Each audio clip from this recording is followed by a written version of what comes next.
We are back. We're back, Ed. And we're fired up. This is the second broadcast, and we had a lot of fun the first time. We had a lot of fun in the first one. This was going to be special. This is going to be special. This is going to be special. Oh, yeah. This is going to be special. Warning. Who do you see out there? There's some folks from your old home country there. Yeah, is that, you were telling me Cliff Brown, is that Chicago in the house? Chicago is in the house. Northwest side, just letting you know, North Avenue, Ashland, Augusta, you know.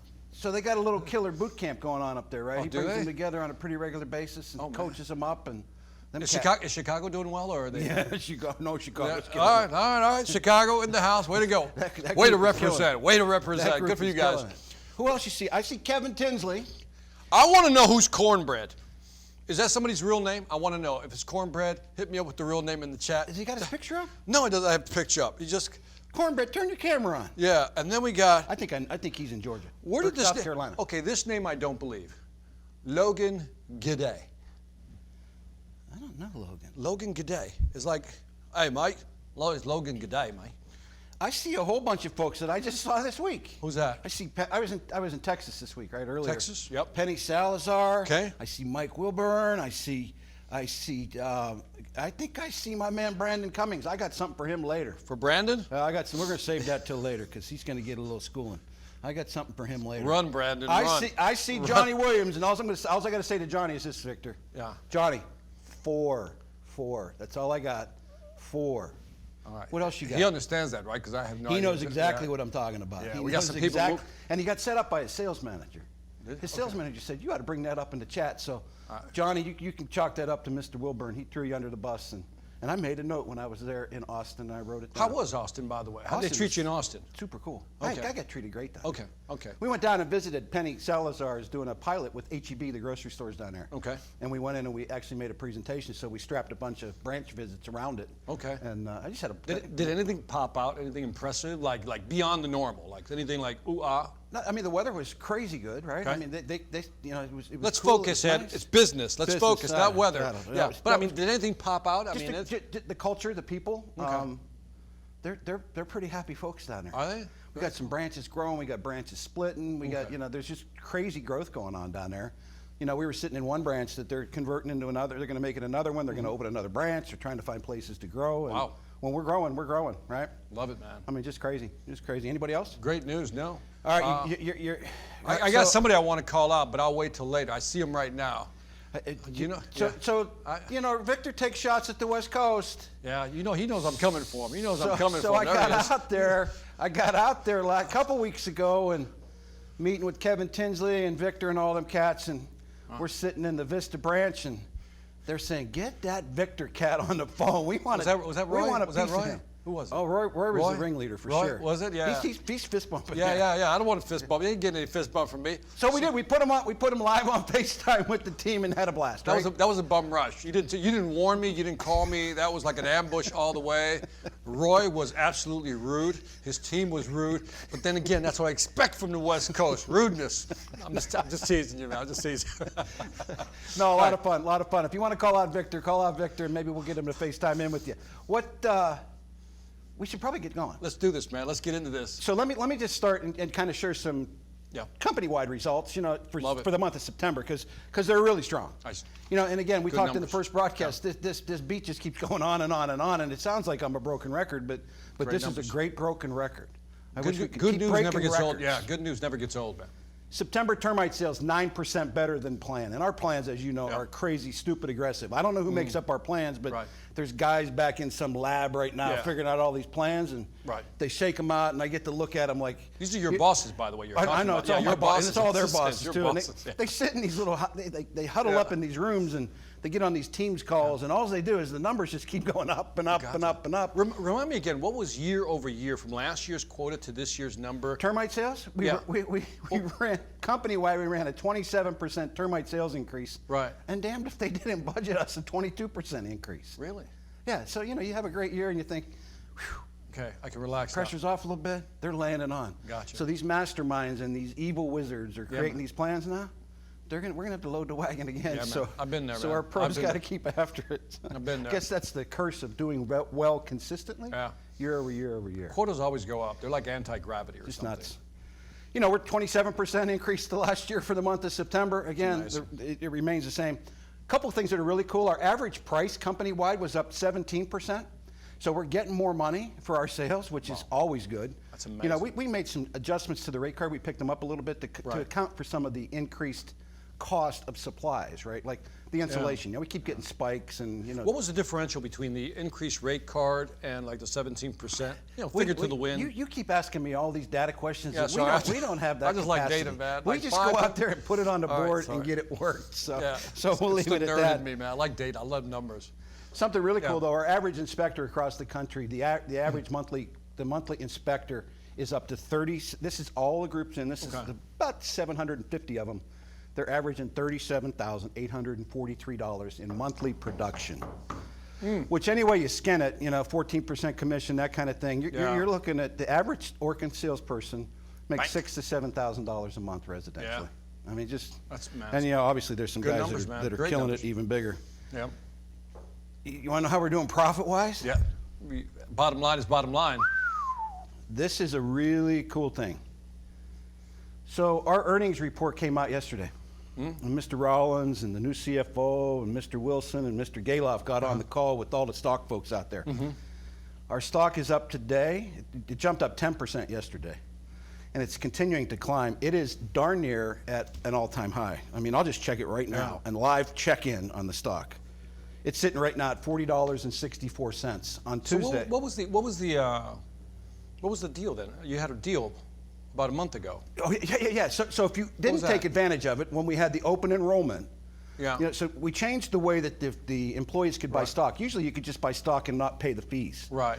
In July we had an open period that. where you could buy stock in July, you know, coming up to July, it was like the last week of June. Right. That you could enroll in the stock purchase plan and get 10% off the strike cost wherever the lowest number would be from July 1st to December 31st. So wait a minute. So you get the lowest price from that time. less that range. 10%. Less 10%. Less 10%. Okay. So if you jumped into that program, and we had 2,700 folks, additional folks jump into the stock savings program Right. that way. 2,700 folks. If you did that back in July, and you jumped in for your commitment for the rest of the Right. year, you bought that stock at like $31.82. Okay. And today I like the way you kind of go, kind of like $31.82. Not that like, I'd be like calculating I'm that. rounding up. Like that's quite specific, Ed. But think about that. In a matter of less than 5 months, Right. you would have earned 25 to 27% on your money already. Nice. On your Sweet. money already. Very nice. So that window is going to open again in December. Figure out a way to participate. It has to be payroll deduction. Yeah. Is there a max on there? There is a max. What's You're the maxed out to 25,000. That's all you can buy in. That's it. Okay. That's all you can Still buy. a big number. Still a big number. I mean, think about it. If you jumped in at, if you jumped in at $2,000, right? About a 30% increase. Yeah, That's pretty much 30% increase $600. in those kind of months. So I'll take again, that. when that window opens up again, I encourage as many of you as that can jump into that, because that's just crazy good. You know, a couple folks that I know really closely, I forced them into it. You know, I nudged them into it, like that son-in-law. Did you take advantage of it? Oh, I was in. Yeah. Okay. All right. I was in. It looks like you ate the canary, man. Okay. Cool. I did. Good for you, man. No, so really cool, and that's kind of the overall company performance, but we had some phenomenal individual performers, and we have 19 folks that crossed that magical $100,000 barrier, and they got paid on $100,000 last month. Nice. And we're going to show those to you right now. The action movie figures. So Aubrey put this video together for us, and he used action Yeah. movies. By the way, we saw the video already. So what's your favorite action film? I told him in the chat, Die Hard. And some of you haven't posted your favorite action movie. I'm going to go with John Wick. And I'm Oh, not just that's brutal. That's violent. I know that's really violent. Put in your chat what your favorite is. And should we roll the video? Let's roll the video.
Jeff Polston nailed it.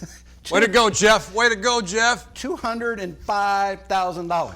That's Times 14%, times like the $1,000 we give him in salary. yeah, he's making money. He's doing okay. He's doing okay. It's a doing good okay. list, man. Did you see number 2 and number 3, where they were from? They were from California, Victor. Yeah, the only 2 or 3 that were from California. Where are the rest from? They're from everywhere, but we did have 2 from Illinois. Yeah, 2 from Illinois. We had a couple from Iowa, Wisconsin. We had a couple from Midwest. See, Yeah. Midwest boys are always there. I would well- say Midwest, just like right there all the time. Oh, you're and then the you're East just- Coast maybe, and then West Coast. Well, you know. Well, when you break it down that way, we did Yeah. have 6 on that list from the Midwest Division. That's what I'm We had talking 4 about. from the South Central Division. Yeah. And we had 4 from the Northeast. It's the Midwest ethic I've been trying to tell people. You think it's that work ethic? You're just born with it, man, or you're Well, not we're born with both, so we're kind of partial. We're both born and raised in the Midwest. Uh, No, but just again, yeah. that broken record stuff, right? Yeah, good stuff, though. Great numbers. 19 Kidding aside. winners, 13 different regions. Right. Again, that story, That's great it's never the numbers. land, it's always the Orkin Pro, right? Yep. You can do this anywhere from Good numbers. Congratulations. Miami to Especially West. all points Congratulations. north. Corpez brothers doing They're another- always there. The Corpez brothers are doing boring another- now. They're just another- always they're there. just like twinning. Yep, Who else? they're twinning. They're twinning. I mean, they just keep showing up.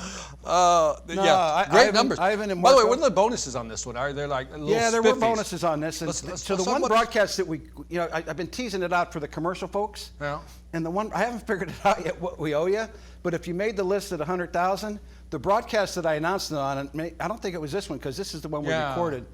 I think I owe everybody that made $100. Right. And I know I owe Polston 500.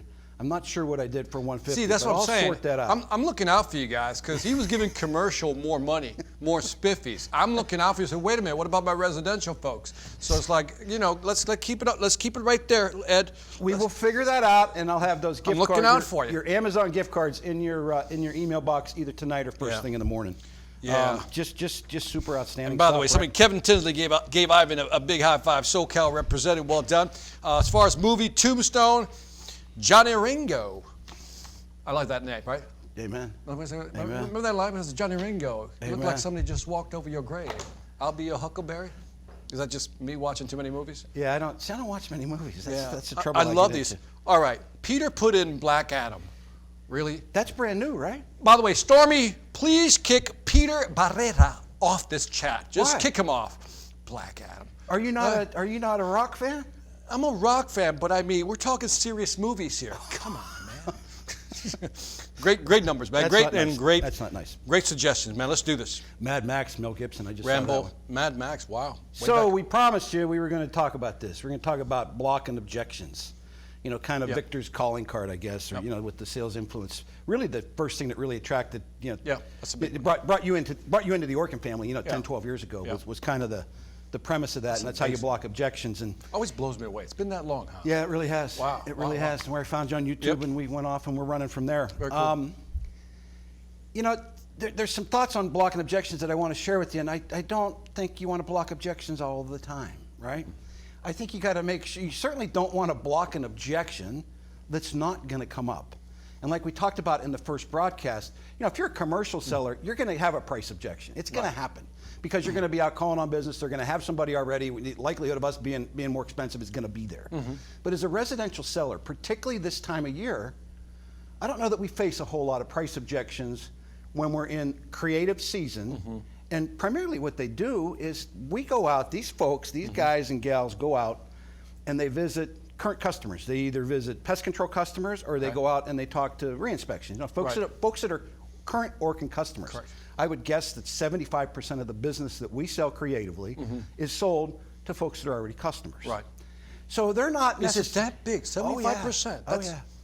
Yeah, I mean, you talk about your book mastering the upsell. Yeah, that's way above the average. These folks have mastered the upsell. Okay, they're past that. Yeah, that's They've amazing. mastered the upsell. So Good numbers. I don't think you want to introduce price to a group that's never going to shop because you don't want to set the trigger. You don't want to go, hey, Mr. Hubbard, I think we're going to be, typically we're a little bit more money. And they'll say, well, maybe I should get a couple more estimates. Right. You don't want to introduce that mindset of them going out to get more estimates. You got me thinking. I mean, I never looked at. I mean, even in the last episode, I didn't look at it this way. But you're right that when you're doing revisits, let's say, revisiting existing clients, that rarely is going to come up. Yeah. So I wouldn't raise that objection. You're absolutely right. No, and if you think about a good solid day for these folks out there, they're going and seeing a couple of our pest control customers, Right. maybe new starts or maybe some canceled customers, Right. and they're going out and they're running a couple re-inspections a day, depending on their market. Sure. So they're spending most of their time today with customers that are already our customers, right? Right. They get the occasional inbound lead this time of year, depending on what part of the country they're in. Sure. But the inbound leads are few and far between, typically in our creative season, which we're into for the most part. Right. So they're visiting current customers. So you don't want to block a price objection. You don't want to block. I don't think you ever want to block any objection. Yeah. That's never going to come up. Correct. Never do that. Why, Never why do that. entice it? Why bring it out? Right. Yeah.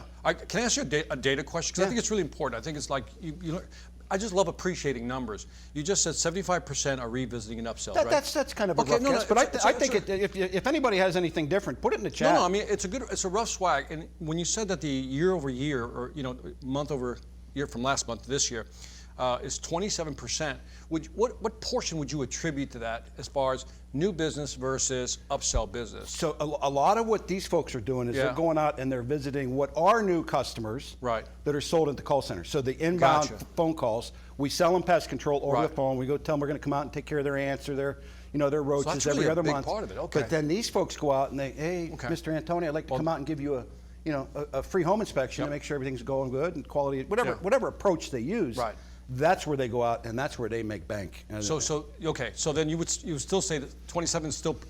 How would you attribute that to direct sales called in the call center versus these folks doing the upsell, like on that 27%? Yeah, our creative sales on the ancillary side is almost 100%, right? All that ancillary increase that we're doing.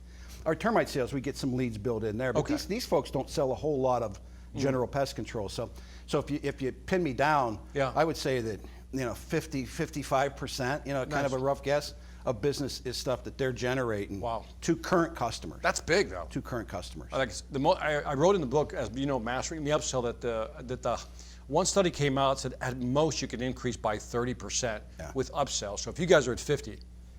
Yeah, well, I think the results of the sales are 50% are generated from there. Gotcha. So the thing that you have and why you don't want to create a price objection, I think there's only a couple things that happen when we go out and we see these creative appointments. Yeah. A lot of times they don't get another bid, right? They go out and they spin an insulation or a crawl space solution to somebody. Right. They're not necessarily, I think it's very rare that they go out and say, well, okay, the Orkin Pro is here and I need to get this. I'm going to get another price on insulation. It happens. Right. But it doesn't, most of the time what happens is they don't buy.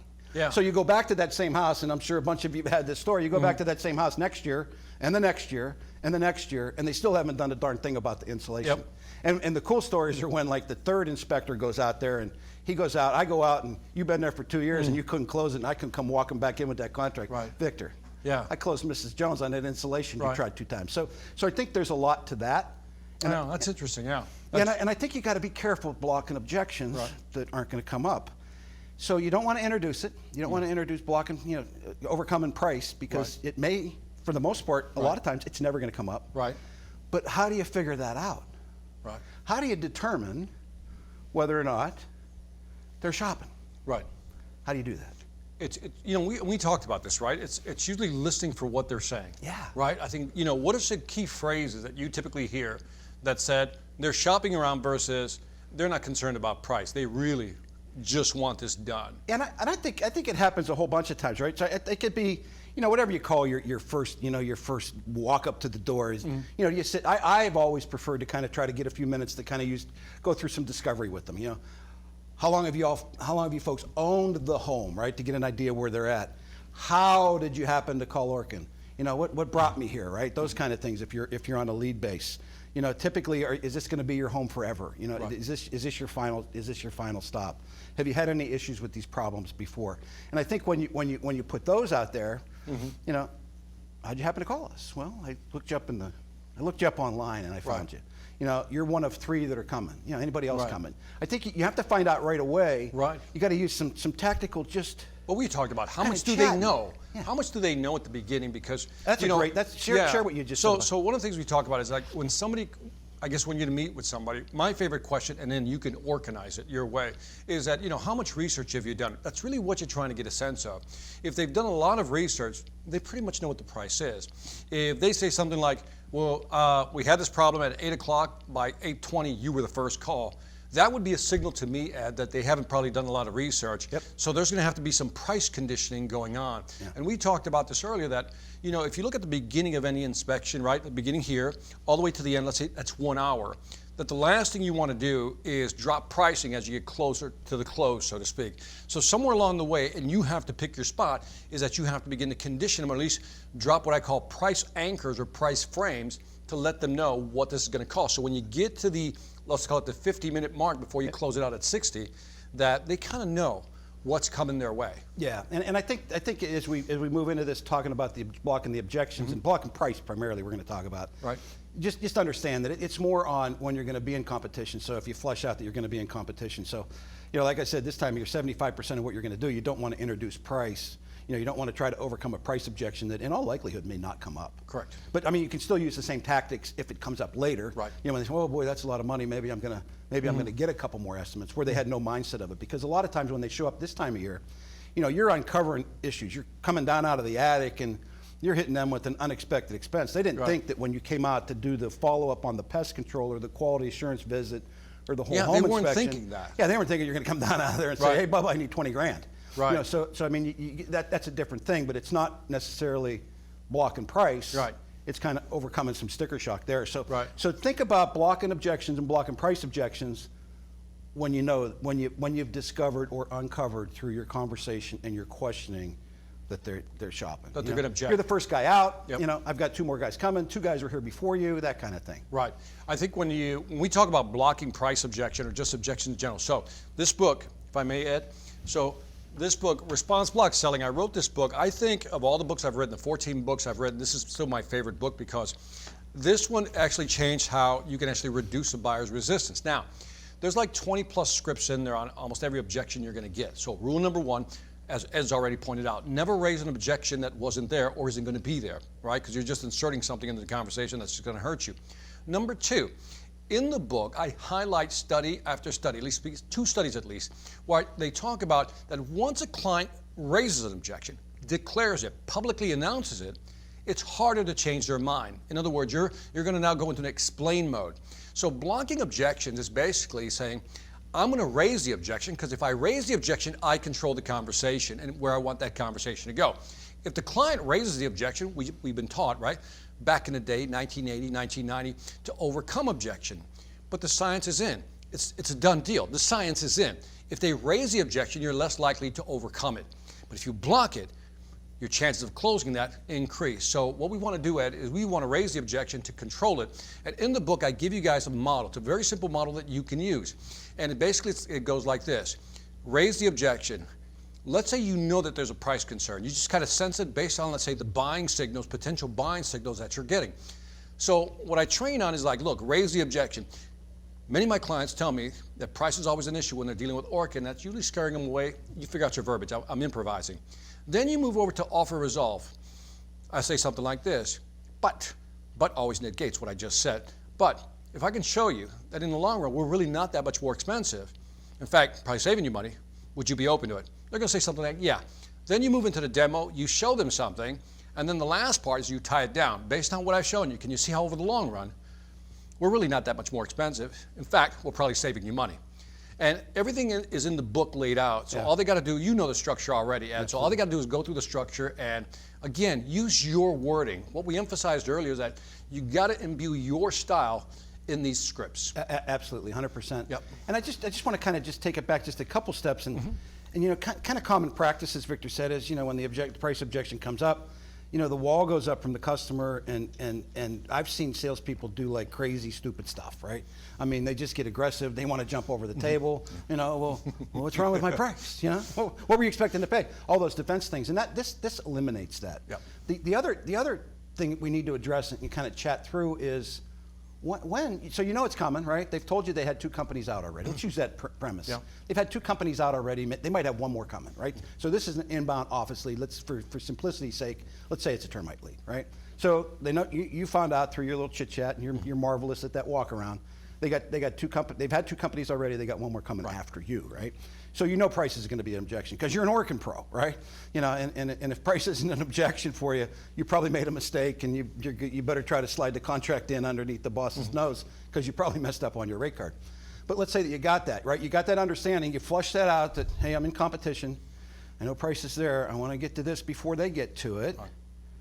When do you serve it up? I mean, you don't knock on the door and say, hey, Victor, we're going to be twice as much, and let me show you why, right? You know, you got to find the time to spin it. Right. The other thing that in my mind that I've always talked about is you got to earn the right to spin it, right? Gotcha. You can't block the price objection if you didn't demonstrate. And but I mean by demonstrate, if you haven't done something like for them to see, you know, Right. your inspection, your graph, your presentation, the way that you've laid the property out, you showed up on time, all those things we talk about in our training about bringing it perfect. Right. If you haven't done that, if you haven't prepped that way, you can't walk in here and block an objection because you haven't demonstrated that you're worth more. Correct. Right? And I think there's so much build up to that you got to pick your spot. Yeah. You got to pick your spot. Like, where do you typically put it? For you, where would you put it in the process? You've walked in, it's an inspection of existing customer, let's say, right? No. Let's stay with the lead. Stay with the lead. You walk in, They you're call doing us. inspection. So you got 60 minutes typically in the house. Where do you place it? Walk through the process, say, here's kind of where I put my price drop first. Yeah, well, I mean, if they ask the price, I'm going to frame the price up a little bit. You know, how much it's going to cost, right? But typically, if I'm in a situation where it's a lead, I give myself a puncher's chance that I'm going to blow them away, right? I'm going to blow them away with what they see.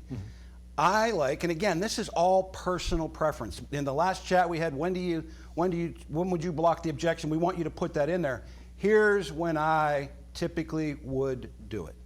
It would be after I kind of button everything up and I'm ready to talk to them, right? So I've done the inspection, I've done the walk around.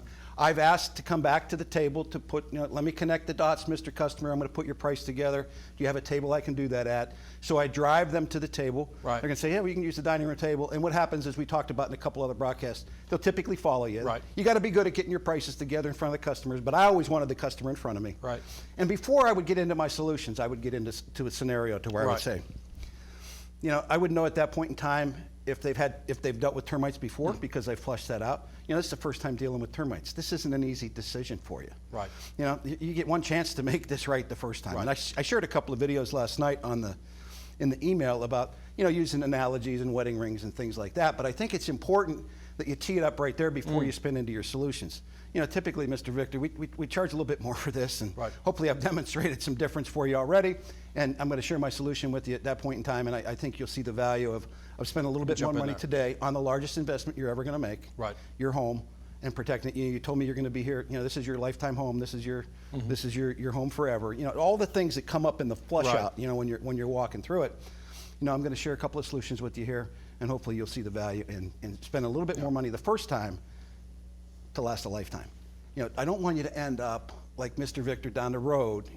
I was at his house last week, and it's the third termite company he's had, and they've failed. So, we were basically brought in to rescue. So you get one chance to make this decision the first time that will last you a lifetime. I like that line, actually. Yeah, and it works. That's a good line. And I first time, spend it last time, because it creates that visual, right? Let this first time be your only lifetime. Yeah. Find a way to spin that.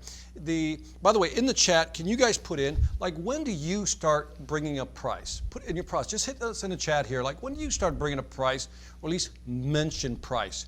Think of the process you go through. Is it during the walk? See, I think, again, I don't sell orchids, so I'm just guessing. I would start doing this after, as you say, I've demonstrated something, like I've crawled through attics or whatever it may be. I'm looking a little dirty. I would leave the dirt on me, by the way. And then I think after I came out of the attic, I would then say, maybe have that initial conversation. And I say, here's kind of what we found. I'd find the right wording for it.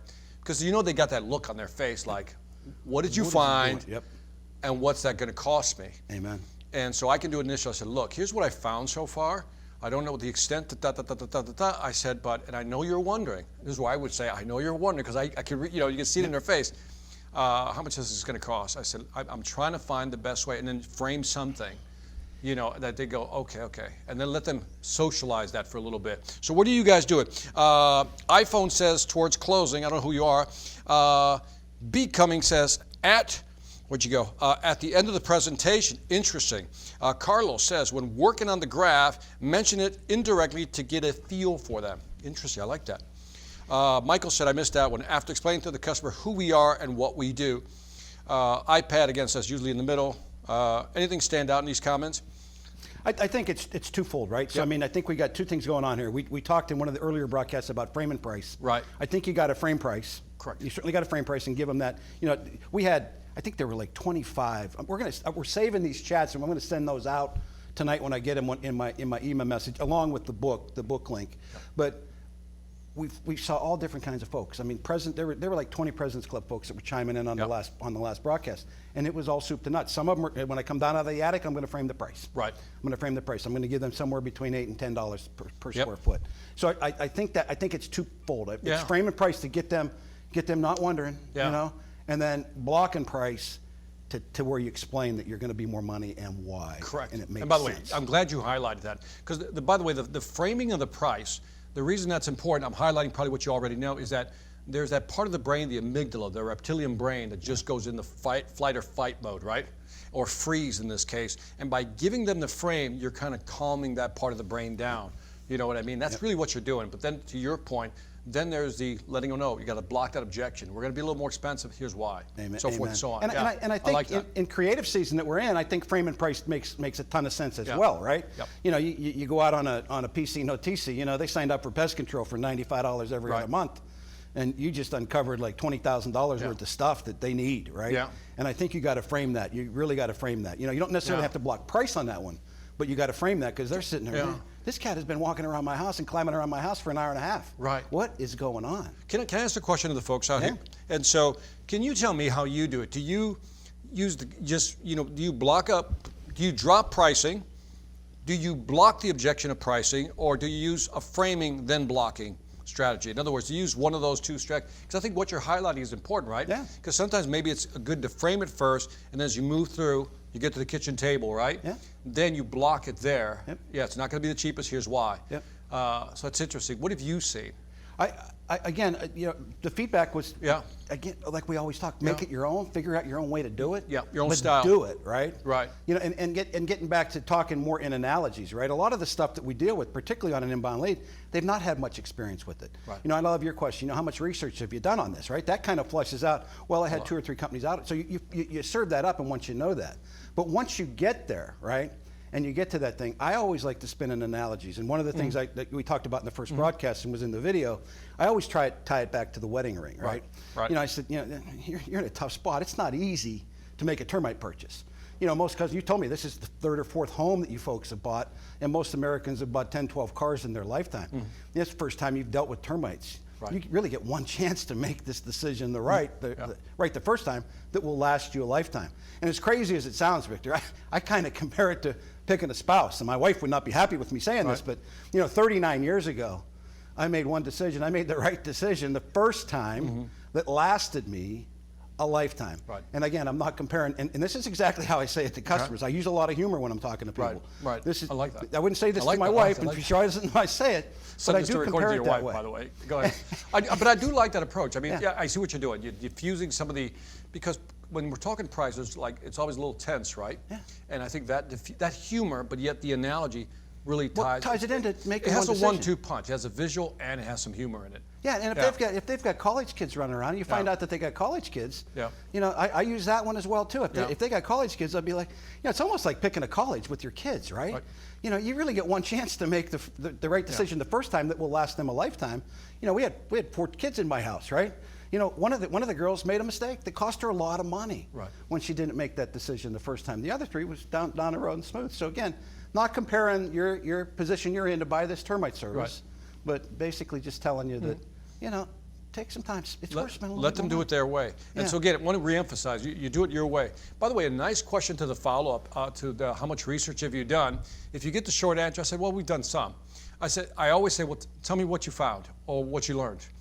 What did you discover? And that, Ed, opens up the conversation a little more. Amen. It gets them to talk. Because I'm trying to get them to know, what do they know? Because if they don't know that price is coming their way or it's going to be higher, then I think that's always going to be a tougher conversation. So again, look at the Response Block Seller. You guys have access to the Sales Velocity Academy. You can download the book. Ed's going to send it to you nonetheless. Yes. But in there I have a video series.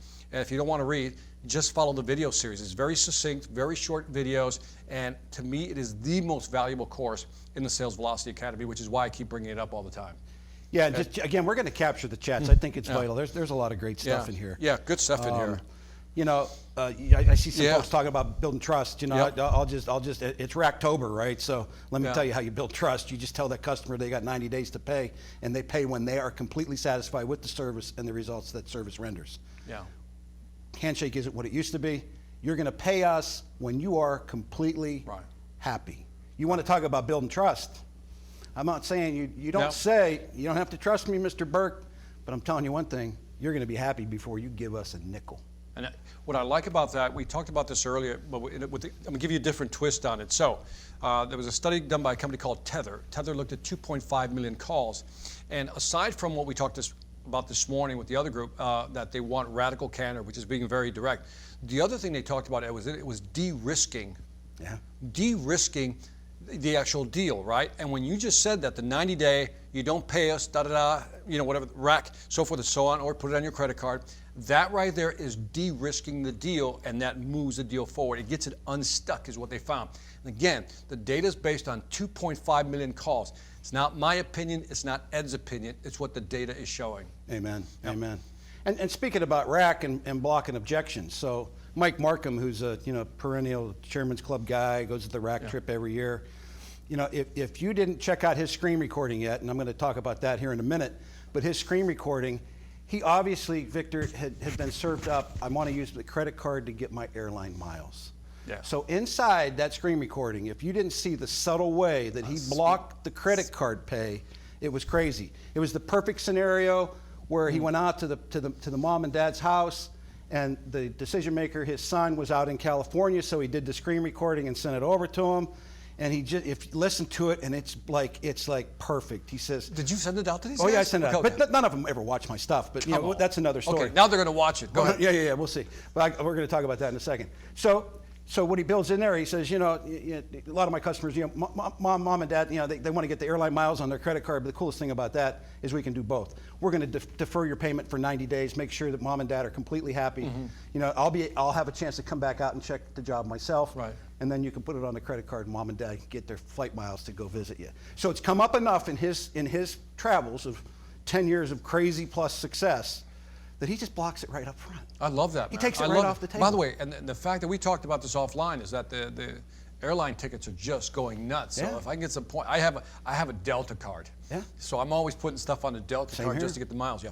But if you think about that's that personalizing the objections that you're getting. Yeah. So when Mike makes a list of 3 to 5 objections he gets, he was having a hard time overcoming that credit card, right? We don't want to take a credit card. He wants to go to the rack trip, right? So he just built it in. He blocked the objection before the customer could say, I want to put it on my credit card. Love it. He just eliminated that choice. I love it. Eliminated You're going to have to resend that video. Resend that video. I will. Our screen will. recording, watch the setup. Are screen recordings important, Ed? Oh boy. Okay. Somebody's going to So- get it right now. Somebody's going to get a spanking. Brandon may get a spanking. So I've been traveling around, right? But he may get a reward. It's going to be up to him. I'm traveling around this week. I've been down in Texas, and I bumped into soon-to-be President's Club salesman. Sitting down there. Oh. He's a lock. He's just got to show up the next couple of months, and he's going to President's Club. Okay. But Brandon Cummings is down there, and we're sitting around in the morning, and we're going around, and we're saying, well, how'd your day go? What you got going? He said, tell us about the proposal. Leland Morris and I, the division president, he said, tell me about the proposal, and Brandon's going to hate me for this. But he says to me, he goes, we had a really good one yesterday. He said, I went out to a house that needed about $15,000 worth of work, and I could tell right away that the woman wasn't all there, right? She had a touch of Alzheimer's and some dementia, right? So he did the right thing. Immediately got the daughter involved, right? Well done. And he went through it, he did all the right things. By the way, point Brandon. Yes, Brandon Brandon. Cummings. Yeah, Good. Brandon, got it. What did I say? San Antonio, I don't know. I said Brandon. Yeah, okay, cool. So I said, okay, so where's it at? Why didn't they buy yesterday? Yeah. Brandon, why didn't they buy yesterday? Yeah. Oh, they loved it. The daughter loved it. She loved it. But I said, why didn't they buy yesterday? And he said to me, Brandon said, Ed, here it comes. the daughter needs to consult with 2 other siblings. To which you said, To which I said, what are you going to do about that? And he said, they're going to buy. I'm just going to wait. They're going to call. They'll call. To which I said at that point in time, I said, don't you guys ever watch any of my stuff? Right? in a disgusted kind of way. I said, if there's a textbook Yeah. place for a screen recording, it's that.